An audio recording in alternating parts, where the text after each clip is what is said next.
Have you recently gotten a gecko thinking that it was going to be sweet and it was going to be so easy, and that it turns out to be a skittish, bitey little goblin that nips at your fingers and attacks you every time you reach into the cage? Are you at your wit's end? Well, this video is for you.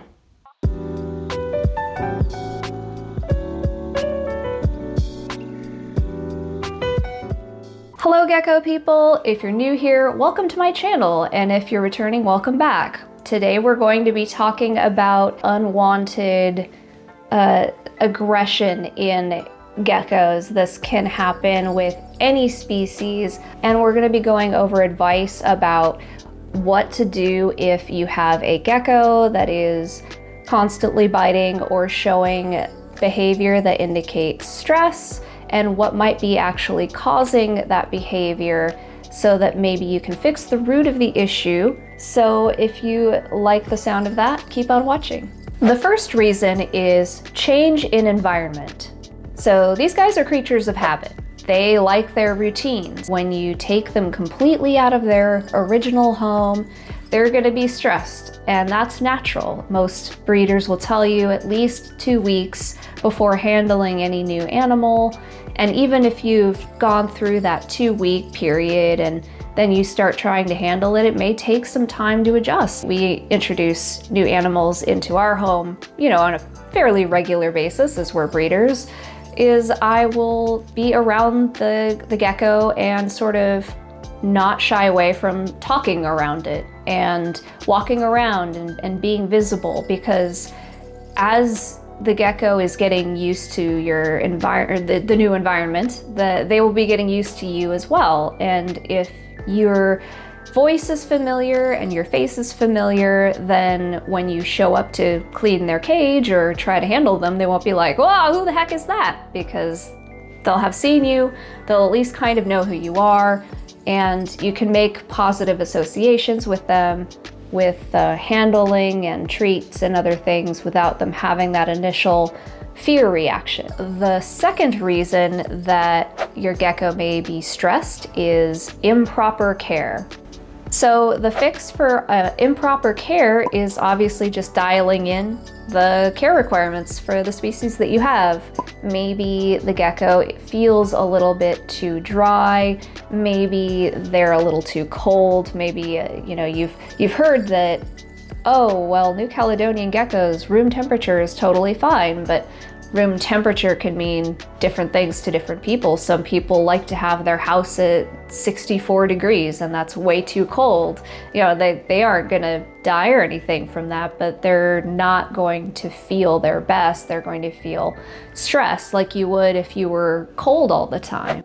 The third reason that a gecko may be acting up is that it's genetically predisposed to be skittish, and this can happen. It's luck of the draw with any species, with any animals. Even in a species that is known for being outgoing and curious and friendly like Chahoua, you can get individuals that are just skittish, and that's just how they are, and you have to kind of work with that. If personality is really important to you, like it is to us, then you can always ask the breeder before you purchase the animal what their personality is like. If the breeder is familiar with that animal, they will be able to tell you if it's a bitey, skittish animal or if it's a calm and placid animal. I think the breeder is going to appreciate that you are asking the right questions and making sure that you get an animal that is a good fit for you, and you're going to be happy with the animal. So some people, they don't mind if an animal is bitey, especially if it's beautiful and they're using it for a breeding program. They'll be like, I don't really care, that doesn't matter to me. But for a lot of people, especially people that want to have them as pets and handle them on a regular basis, it's better to have one that is generally going to be predisposed to be gentle and curious. There are things that you can do to work with and tame that animal down. This guy, for example, is fairly nervous and skittish and a bit territorial. But as you can see, I've been handling him the whole video and he's been just fine. So There are methods that I use to work with these animals, and I will go over that later in the video. Now, let's cover some of the reasons that an animal may go from calm and well-adjusted to snappy and defensive. The first reason is getting startled while they're sleeping.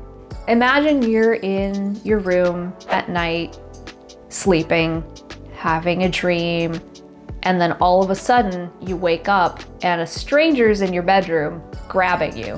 Like, terrifying. Nightmare stuff. So that's what the gecko experiences when they're in their cage, sleeping, and you just reach in and grab them without making yourself known beforehand.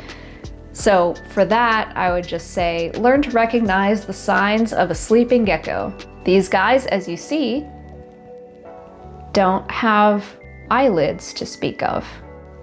They are always open, even when they're sleeping. So how do you recognize a sleeping animal, a sleeping gecko with no eyelids? Their eyes actually kind of sink a little bit into their head. They'll get kind of a deflated look to them. Their whole body generally will look a bit deflated and relaxed when they're sleeping. They're not licking and they're not holding themselves up. They look like all of the life and juice has been sucked out of them, but they're just sleeping. I'll talk to the gecko as I approach. If I see that, if I can't see the gecko, I'm like looking around for it.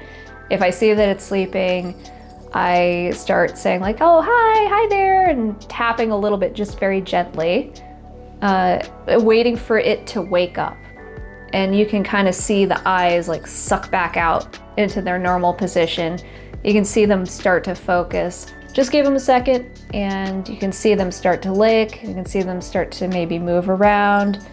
When I forget or when I'm being rushed, and not thinking about the animal's comfort and whether or not it's sleeping, and I'm just like, I need to get stuff done, that's when I can get bitten by a scared gecko that is in the back and was sleeping. The next reason that your gecko could be defensive is territoriality. So your animal has gotten used to their home. That's great.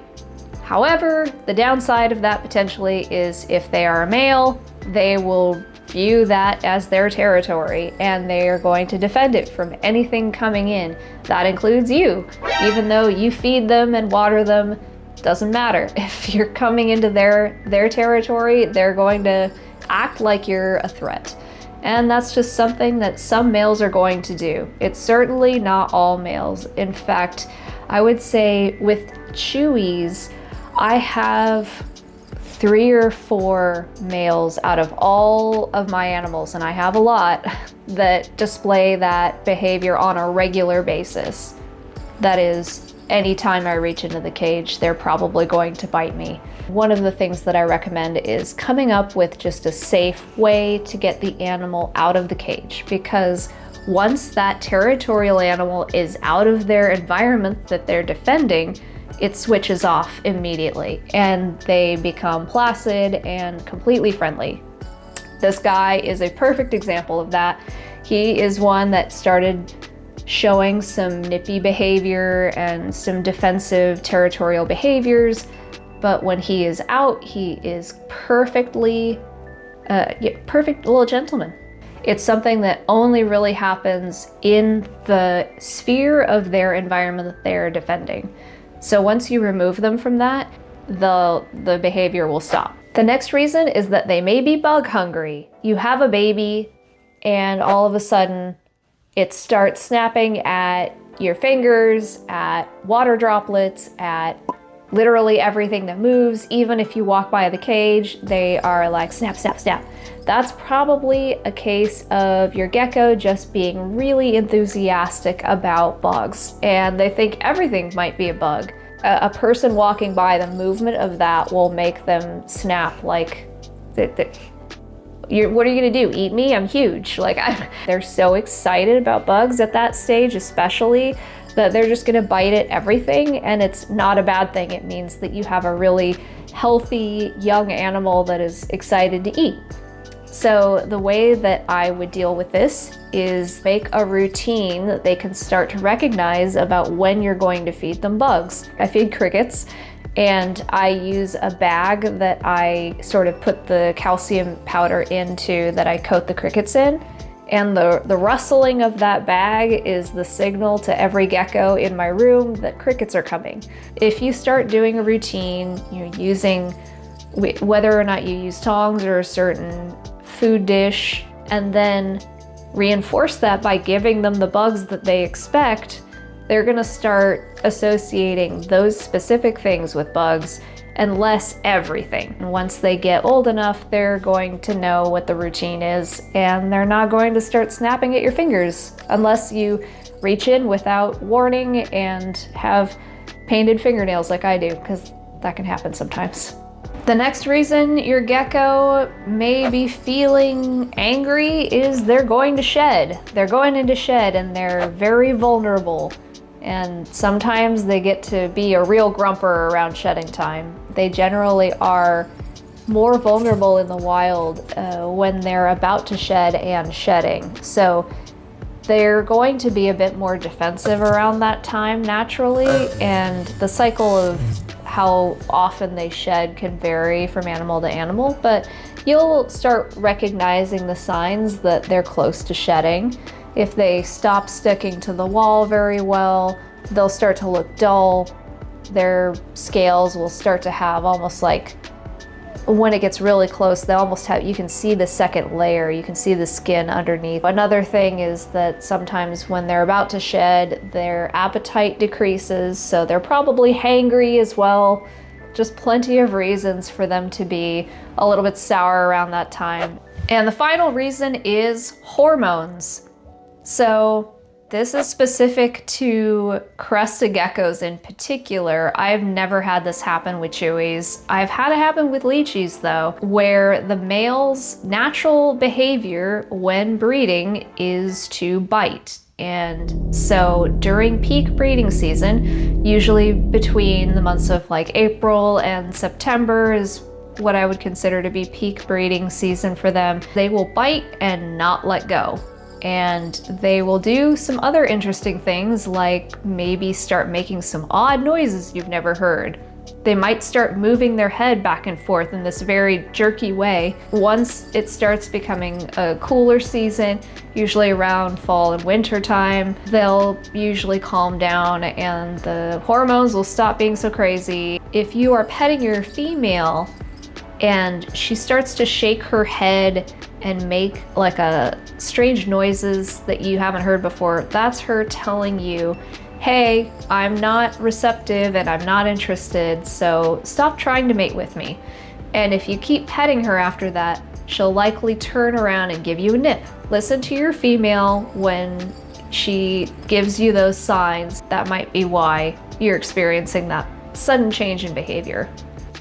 So now that we've talked about some of the general causes for some of these defensive behaviors, what do you do if you have an animal that is just going to be defensive and there's not a lot that you can do about it? I will show you some footage of how we actually do it, and this is going to be something that takes time and consistency on your part.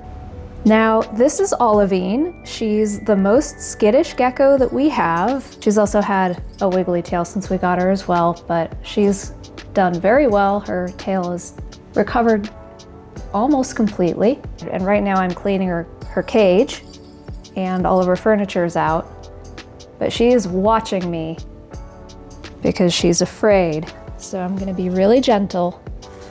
Now I'm gonna show you, hopefully she'll demonstrate how to get a gecko out that is really scared. So I'm just gonna come in.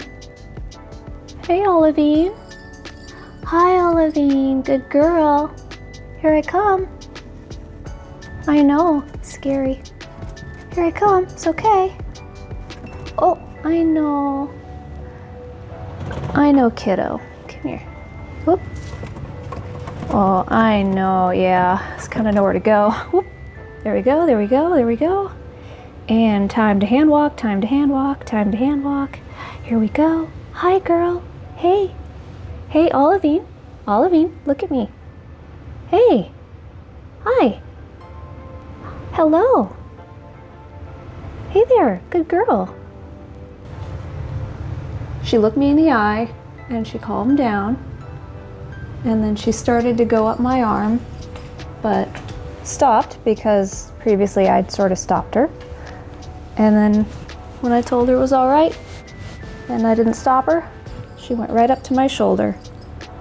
And now she's doing really well. This is amazing for her. She's very, very scared most of the time, but I'm kind of the olivine whisperer around here. Rick has his ones that he's kind of tamed down and prefer him, and there's ones that prefer me, and she's one of the ones that prefers me, I think. But yeah, she's a really, really sweet girl. It's just, she gets really scared. Yeah.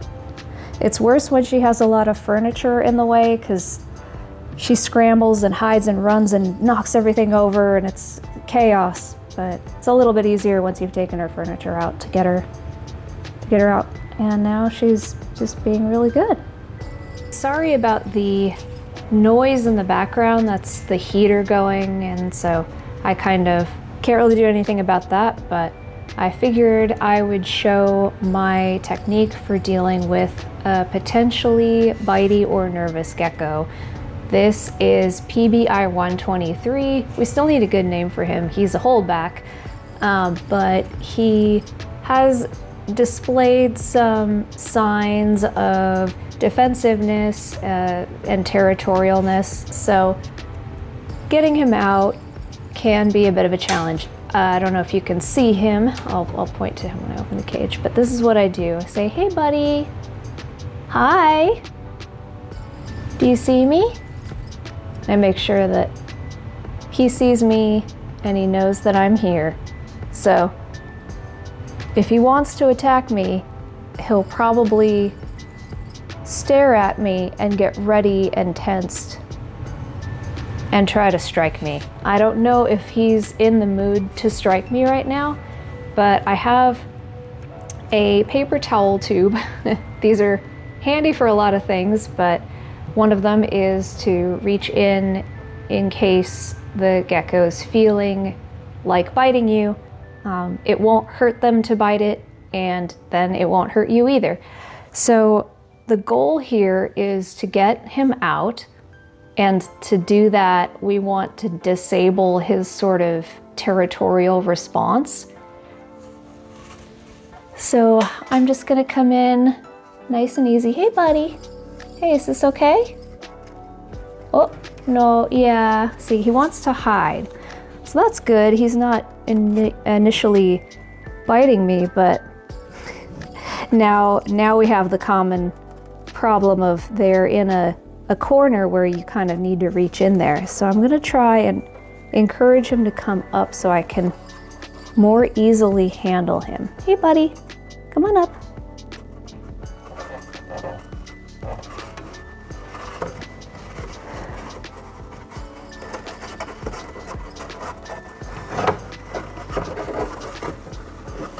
And then since he's not actively biting the tube, I'm gonna risk and reach in with my hands, even though I can't see him. Probably not wise. But I don't want to mess his whole home up. Too bad. I don't even see him. Where'd he go? Oh, there he is. See how well they hide in plain sight? He's right there. Hey buddy. Hey, is this okay? Can I touch you? Oh, yeah, you're doing pretty good. You're doing pretty good. So then I just reach in and carefully pick him up. Good boy. Oh, I know. Oh, you're being so good though. I know. Can you... Oh, yeah, the limp toddler maneuver. Classic. There we go. Good boy. So now I have him, but that was a pretty easy one. Sometimes they will bite and bite and bite. And when they do that, you just kind of have to wait for them to stop biting and just start sort of running and trying to get away. Did you enjoy this video? If so, please consider hitting like, subscribing, and hit the notification bell to get notified every time I upload a new video. If you hit the drop down on the notification bell and select all, you won't miss any of our videos in the future. Did you find this advice helpful? Let me know down in the comments how you like to deal with a defensive gecko. I hope you all have a wonderful day, and I will see you in the next one. Bye, everybody! Seahawks.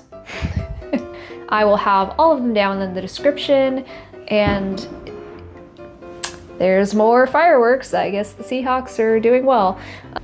Did you enjoy this video? If so, please consider hitting like, subscribing, and shooting off fireworks. Yeah, you're being unfortunately good. You're not showing any bitiness at all. Well, scratch that, I guess.